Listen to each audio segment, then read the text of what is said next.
It's December 2025. Picture this. You're inside a quiet room at Huashan Hospital. There's a man there who hasn't moved his own limbs in years, and he's just staring intensely at this cold, metallic, robotic arm. There's no joystick, no voice command, none of the usual clicks and buttons. For a long moment, the room is just perfectly still. Then, with nothing more than the slightest furrow of his brow, the mechanical hand reaches out. And it doesn't jerk or stutter like the prototypes we're used to seeing. It moves with this fluid, almost haunting precision to grasp a cup. For years, the whole narrative around this kind of matrix-level tech was dominated by a handful of high-profile Western billionaires and their private ventures. The global assumption was that the brain-computer interface, BCI, was a closed club, a foreign monopoly that the rest of the world would just have to wait for. We all expected the future of the human mind to be branded with a Silicon Valley logo, but that is where the story takes a sharp, calculated turn. While the world was busy refreshing social media for updates on the latest private tech demos, a massive, state-orchestrated ecosystem in China was quietly wiring up a different reality. And they didn't just replicate the existing tech, they surged past it. They unveiled bidirectional chips with 65,000 channels. That's a density that makes current foreign benchmarks look like dial-up modems in a fiber optic world. So when you see a paralyzed patient not just nudging a cursor on a screen, but commanding a robotic dog, navigating complex physical spaces with a latency of less than 100 milliseconds, it forces a really difficult question. Is this just a medical breakthrough for the disabled? Or are we witnessing the moment a new superpower officially plugs itself into the next stage of human evolution? To understand why this clinical trial sent shockwaves through the scientific community, we have to look past the robotic arm and into those 65,000 channels of the chip itself. That is precisely our mission for this deep dive. The clinical success it's genuinely astonishing. It really is. Seeing that patient regain control, the fluency of the movements. But we need to move past that initial shock of the technical breakthrough. We need to explore the underlying structure that made it all possible. A how. Exactly, the how. We are pulling back the curtain on the national strategy, the aggressive timeline for hardware supremacy, and really importantly, the unique ethical framework that allowed this accelerated, coordinated development to happen. This is what fundamentally shifted the global BCI narrative away from, private experimentation and toward a state-supported, accessible medical reality. Okay, so if this isn't just about a marginally better chip, what is the significance? I mean, we've seen tech leaps before. Why does this coordinated approach change the game for BCI specifically? Well, because BCI is inherently a multidisciplinary field. It requires this deep synchronization between really complex medical research, high-end semiconductor manufacturing, and very stringent regulatory approval. All things that don't normally talk to each other very well. Not at all. So when you get multiple central government bodies, from industrial planning to public health, all aligning their resources toward a single long-term goal, the acceleration It's just unlike anything we typically see in fragmented private systems. Where they're always hitting funding gaps or regulatory friction. Precisely. This integrated approach basically bypasses those obstacles. It signals that BCI development isn't just a scientific pursuit, it's a critical national strategic priority. And that impacts everything from future innovation models globally to immediate healthcare access for millions of their own citizens. It just creates an environment that is optimized for speed and integration. Okay, let's unpack that, this engine of acceleration. Yeah. We're so used to thinking of BCI innovation coming from these competitive, venture-funded private companies. But what you're describing is profoundly different. A state-led system. It's almost like the cold, hard logic of industrial precision and rapid manufacturing suddenly converged with the delicate science of firing neurons. That's a great way to put it. It's a unified system driving results at a staggering speed. So you need to understand the architecture. Yeah. What is the foundational structure here, and how long has this coordinated effort actually been running? So the foundational structure is the China Brain Project, the CBP. To really understand its power, you have to appreciate its timeline and its placement within the national framework. This isn't some new idea they cooked up last week. Right. It was established way back in 2016, and it was set up as a 15-year initiative. 15 years. 15 years. It wasn't just a research grant. It was cemented as a key component of the 13th five-year plan. That kind of long-term commitment provides stability and guaranteed funding that, private ventures can only dream of. On top of that, the CBP is designated as one of 4 pilot programs under this massive Innovation of Science and Technology Forward 2030 program. That ensures its resources are top tier and strategically allocated for the next decade. 15 years of guaranteed focus. That is a serious commitment. What are the core goals of the CBP then? Is it all focused on the medical side, or is there a broader technological ambition at play? The goals are actually tripartite, and they're incredibly strategic. They're designed to ensure the research benefits multiple sectors at the same time. Okay. First, there's the focus on fundamental research, just pure discovery into the neural basis of cognitive function. Second, and this is maybe the most immediate public good, is improving the diagnosis and prevention of brain diseases. Makes sense. But the third goal, that's where the long-term technological ambition comes in. The project is fundamentally designed to drive brain-inspired artificial intelligence, AI. Brain-inspired AI, so not just any AI. No, and this is key. The sources show that this specific biologically grounded approach is explicitly prioritized over other general AI methods. The goal is to create AI that mimics the brain's efficiency, using that foundational neuroscience research as its direct guide. That structural coordination is what makes this so fast. It ensures that basic science doesn't just sit in a journal somewhere, but flows immediately into application. You mentioned multiple government bodies being involved, which sounds like, well, it sounds like a vast network. Does consolidating power across so many government bodies introduce massive bureaucracy, or are they uniquely insulated from that standard state inertia? That's a really critical question, because normally, yes, this level of coordination would grind to a halt. But the CBP operates under a unified framework they call one body and two wings, which is designed specifically to enforce rapid resource flow and synchronization. One body and two wings. The body is the foundational research on cognitive functions, the core science in developing shared research tech platforms. The two wings are where that research immediately feeds into 2 critical application areas. Which are? Treatments for brain disorders and the creation of brain-machine intelligence technologies. Because those pathways are established from the very beginning, there's minimal friction when you're moving from a lab discovery to industrial deployment. So who are the key players in this national team approach? Which government bodies are making this ecosystem function? It's a high level of coordination achieved through joint guidelines from 5 key bodies. This is why it works so well. They've covered every stage of the supply chain. Okay, lay them out for us. First, you have the Ministry of Industry and Information Technology, or MIT. They're crucial because they synchronize the industrial scale-up. When researchers design a high-density chip, the MIT ensures the national semiconductor supply chain is ready and mandated to build it fast. Right, the manufacturing side. Then there's the National Development and Reform Commission, the NDRC. They're the primary central planning body. They control national resource allocations, strategic funding, and make sure BCI gets prioritized investment under that 2030 program. They manage the big picture economic momentum. Third is the National Health Commission. They guarantee the research is clinically relevant. They make sure medical facilities like Huashan Hospital are ready for and integrated into the clinical trials. They bridge that gap between engineering and patient care. Okay. Fourth, the Chinese Academy of Sciences, CAS, that provides the core scientific research engine. And fifth, the National Medical Products Administration, the NMPA. This agency is vital for rapidly setting up regulatory pathways for device approval and standards, which accelerates the move from a prototype to widespread clinical use. So this whole coordinated effort, Yeah. it's designed to foster an entire technological ecosystem, accelerating development that, like you said, often takes years in fragmented private systems where regulatory hurdles or funding dips can just stop innovation cold.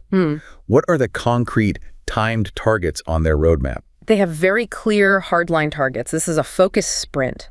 The joint guidelines set a near-term goal to achieve key technological breakthroughs by 2027. That's very soon. Very. And that includes not just the tech itself, but establishing advanced technology, industry, and standard systems within the next few years. It's a highly ambitious goal for an entire industrial ecosystem. And looking further out, what does the vision for 2030 entail? By 2030, the ambition just scales up dramatically.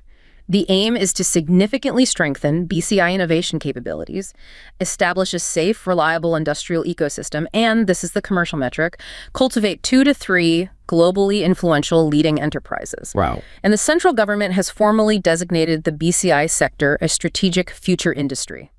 That designation is immensely powerful. It means BCI unlocks specific, prioritized state bank funding mechanisms and policy support. It signals its long-term importance to the national economy. So we're seeing a definitive shift from frontier research into a fully organized industrial track. Yeah. The sources also mentioned regional concentration. Are there specific clusters driving specialized BCI development? Yes, absolutely. They have regional powerhouses tasked with specialized goals, which creates this sort of healthy competition and focus within the system. Shanghai, for instance, has released its own BCI Future Industry Development Action Plan for 2025 to 2030. And their specific focus? Their aim is to achieve leadership in the domestic clinical application of semi-invasive BCIs, that's a less risky method we can talk about later, and to make breakthroughs in invasive BCI R&D by 2027. They want to form that initial ecosystem around innovation and clinical translation. And what about the southern economic powerhouse, Guangdong? Guangdong is equally strategic. They included BCIs under the umbrella of life and health in their action plan for accelerating the cultivation of future industries. This regional specialization and resource allocation ensures that all the elements of the BCI supply chain, from chips made in one province to clinical trials in another, are being developed simultaneously and quickly. And that strategic environment we just detailed provides the funding and the coordination. But the true physical evidence of its success, that lies in the hardware. It's this pursuit of self-reliance and technological supremacy that is now translating directly into this profound clinical reality. Think back to that fascinating story. A former athlete in Shanghai using a BCI during a clinical trial. He didn't just move a robotic arm, he used it to stroke a robotic dog. I remember reading that. And crucially, the feedback mechanism was so advanced that he could actually feel the pressure and the texture through the robotic arm. You could feel it. Yes, that showcases not just 3D motor control, but the highly complex restoration of a sense, all of it powered by entirely domestically developed technology. When a nation decides its citizens' mobility and sensation shouldn't depend on anyone else's tech, you see this massive, concentrated investment in physical hardware supremacy. And here's where it gets really interesting for the tech enthusiasts listening.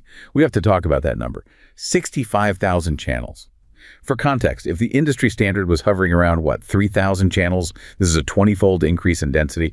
What exactly is this technical density breakthrough, and why is that number so significant for functional outcomes? This is truly the core nugget of the innovation. Researchers, notably through collaborations involving Wuhan Zonghua and Guide Infrared, successfully developed a 65,000-channel bidirectional BCI chip. And this density, they claim, is far ahead of previous benchmarks.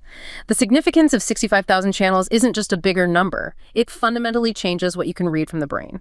Okay, help us understand the physics here. If 3,000 channels is like listening to a few clusters of neurons, what does 65,000 channels let you do? It's like the difference between listening to a small neighborhood band versus an entire symphony orchestra where you have individual microphones on every single instrument. A lower channel count forces you to record only large groups of neurons. You get these general signals like move arm. A 65,000 channel chip allows for the simultaneous high-fidelity recording of potentially entire neural networks.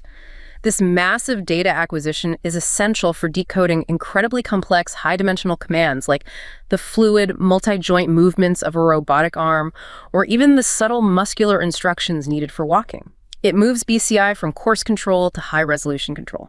And that bidirectional capability that's often overlooked but seems so much more important than just the density alone, why is that essential for a full medical solution? Oh, it's absolutely essential for a holistic system. Most mainstream foreign systems have focused on one-way transmission reading, the brain's signals to control something else. Bidirectional means the chip supports both reading information from the brain and writing information back into the brain. And that writing capability is critical for complex restoration. It's what allows for sensory feedback, letting the user feel that robotic dog or sense temperature. It holds the potential for nervous system restoration, going beyond simple movement to truly reestablishing communication pathways. Let's tie this high-density hardware back to those clinical proof points from December 2025. The patient was using the WRS-ORS-01 system. What specific real-world performance metrics did this system enable? The WRS-01 showed remarkable stable performance in a patient with high-level paralysis. This system enabled the patient to stably control an intelligent wheelchair and a robotic dog.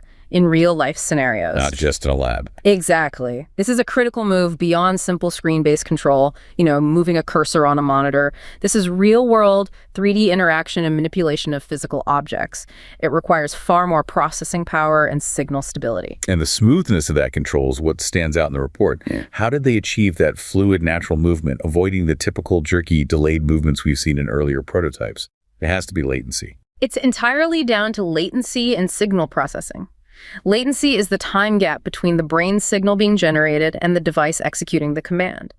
They developed a custom communication protocol that reduced the end-to-end latency to within 100 milliseconds. Within 100 milliseconds? That is mind-boggling. It is, especially when you consider the complexity of signal processing, wireless transmission, and robotic arm actuation. So why is that specific number, 100 milliseconds, so critical for making it feel natural? Because it relates directly to human biology. The natural neural circuit transmission delay in our own bodies, the time it takes for a signal to go from your brain to your muscles, is approximately 200 milliseconds. Okay. So by cutting the BCI system's delay to half of the biological delay, the user's control experience became significantly smoother, far more intuitive. This led to an observable improvement in overall brain-controlled performance.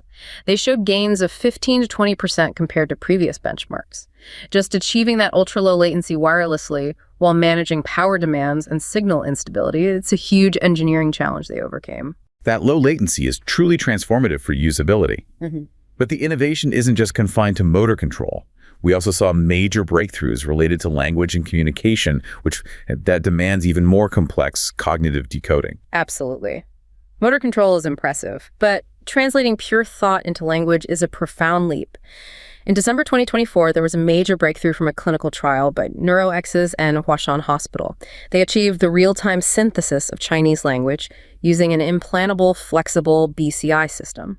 So decoding abstract semantic information, not just motor intent. Exactly. That story about the New Year's greeting via thought command, that's just profound. It moves this tech out of pure mechanics and into communication, into human dignity. It is. The example is quite poignant. A brain injury patient successfully converted the abstract thought, 2025, Happy New Year, into a decoded command that instructed a robotic arm to make a heart gesture. It was marked as the world's first New Year's greeting conveyed by thought. It showed a successful translation of conceptual thought into a real-world expressive action. The goalpost moved from can we make it move to can we make it communicate and feel. And all this innovation suggests there's enormous economic momentum behind the BCI sector. What does the market context tell us about the scale of this investment and where it's headed? The investment really just confirms that national strategic priority we talked about. China's BCI industry market size hit about 3.2 billion RMB, or 446 million US dollars in 2024. And the projections show really robust growth, expected to increase to 5.58 billion RMB by 2027. This isn't slow, incremental stuff. And if you look globally, the entire BCI market is expected to surge from about $2.6 billion in 2024 to a projected $12.4 billion by 2034. That confirms the whole sector is transitioning from a niche scientific field to a major strategic industrial sector, with China establishing an early lead in hardware density. When we talk about BCI, it's easy to assume there's just one single device, but the reality is much more diverse. It's really categorized by how invasive you're willing to get. We should probably break down the critical distinction between the three main categories of BCI for listeners and the trade-offs involved in precision versus risk. That's a crucial distinction. It really defines the performance ceiling and the accessibility floor of the technology. We can categorize them by how they access the brain's signals, non-invasive, invasive, and then these emerging semi-invasive or interventional methods. There's an analogy for this, right? Yes, researchers use a helpful analogy. Getting a clear signal from the brain is like trying to watch a soccer game. Okay, let's start with the one most people might recognize, the simplest form, non-invasive BCI. Right. Non-invasive BCI, which is primarily EEG, electroencephalography. It involves placing electrodes directly on the scalp. It offers the lowest risk, highest accessibility, but the signal quality suffers immensely. So in the analogy, this is like standing outside the stadium just hearing the sounds. The signal is distorted, it's muffled by the skull and skin. You can only detect coarse, general brain states, things like attention levels, fatigue, sleep cycles. But crucially, this method completely dominates the commercial market.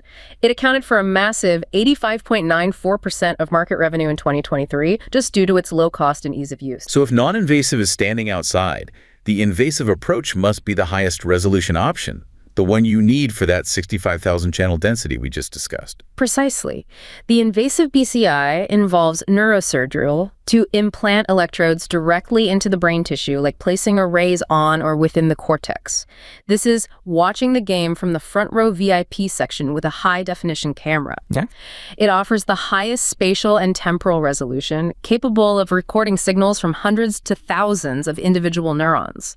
This is absolutely essential for the highest performing applications, like that precise, fluid, robotic limb control. The trade-off, however, is significant. Highest risk, neurosurgery, potential infection, and the long-term impact of a foreign object on brain tissue. And that significant risk profile has driven the development of the third category, which seems to be where a lot of recent progress is concentrated. Yeah. The semi-invasive or interventional approach. This is trying to bridge that gap. Exactly. Proponents argue that this category strikes the critical balance between high resolution and lower risk. Semi-invasive BCI places electrodes on the membranes between the skull and the cerebral cortex. It provides clearer signals than non-invasive methods without requiring the full depth of invasive surgery. And we've seen success with this. A major success from a Tsinghua University team using this method in their clinical trials. It shows that meaningful clinical outcomes can be achieved without direct cortical intrusion. And then there's the even more innovative interventional route. How does that work, and why is it considered safer? Interventional BCI is a breakthrough in the delivery mechanism. Devices like electrode stents are inserted via a catheter through the jugular vein, navigating the circulatory system up to the brain. Through the vein. Yes. The electrodes attach to the walls of the blood vessels near the motor cortex. The signal receiver is then placed under the skin near the clavicle. It eliminates the need for open skull surgery entirely. Teams like the one at Nankai University have had successful animal trials with this method.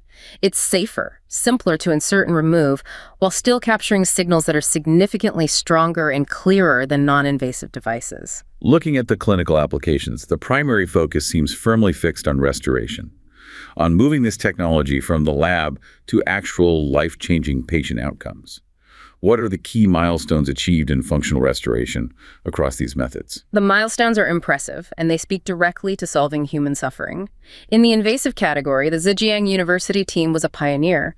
They implanted electrodes into a paralyzed man back in 2020, and that patient achieved the ability to feed himself using a robotic arm. Just a fundamental daily task restored. Exactly. And the semi-invasive track has seen remarkable results, too, particularly in restoring more than just basic motion. Right, the Tsinghua University trial. Yes. In October 2023, they hit a huge milestone with a patient who had been paralyzed for 14 years.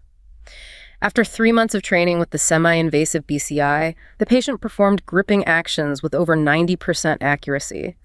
But the real breakthrough was sensory. They remarkably regained some sensory feelings, specifically being able to sense temperature on the back of their hand. Wow. And researchers suggest this might indicate some nervous system restoration, with the brain adapting to and integrating the device.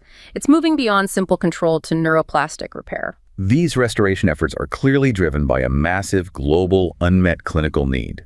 The sources make it clear this isn't just about cool technology, it's about public health. That is the core driver. I mean, millions worldwide suffer from spinal cord injuries, stroke-related disabilities, neurodegenerative diseases. This large-scale clinical need provides the ethical and the economic rationale for prioritizing BCI deployment as an accessible healthcare solution. And to ensure that accessibility, the National Medical Insurance Administration created a new insurance category for BCI technology in March 2025.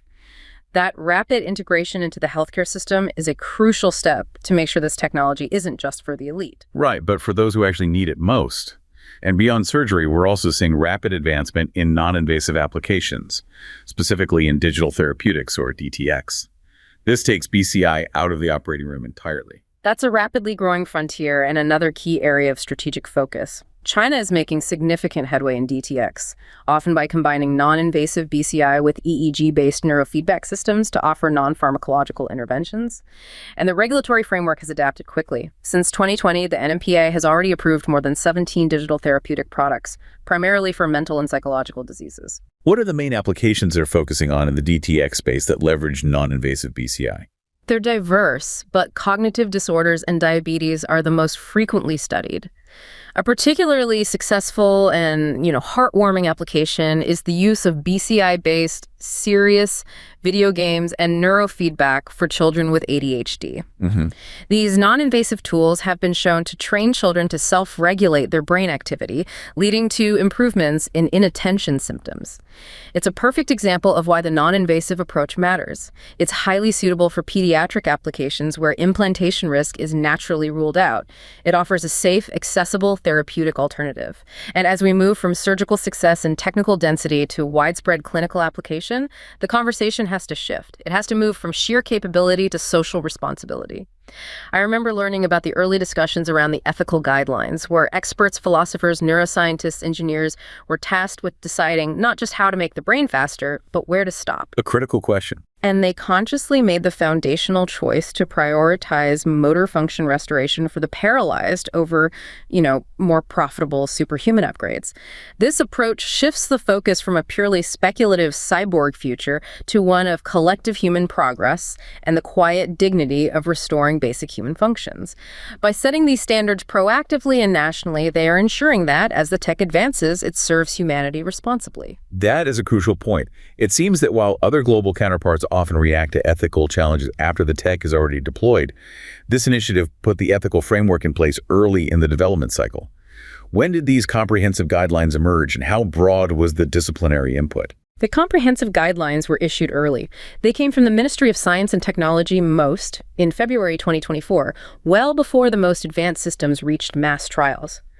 These guidelines for research ethics and brain-computer interface were formulated on the explicit principles of the World Medical Association Declaration of Helsinki, ensuring global compatibility with established medical ethics.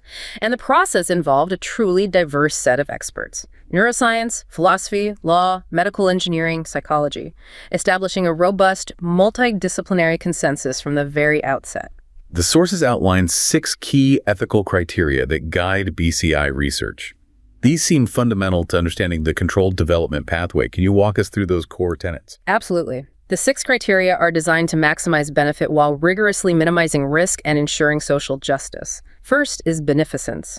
This dictates that the research must yield maximal benefit in diagnosis, intervention, or rehabilitation. It has to genuinely improve the patient's life. Not just science for science's sake. Exactly. Second is minimum harm. This is a crucial practical principle. It dictates that non-invasive methods should always override invasive ones if comparable clinical outcomes are possible, and personal safety must always override scientific benefit. Okay. Third is autonomy. This protects the subject's right to know and participate freely. It requires strictly enforced procedures for informed consent and affirms the right to withdraw at any stage without penalty. Fourth is privacy. Given that this is maybe the most intimate data possible, right, brain data, it requires strict regulations for data collection, anonymization, and de-identification. Fifth is fairness and justice. This ensures unbiased selection of subjects and equitable distribution of the benefits. And finally, sixth is scientific soundness.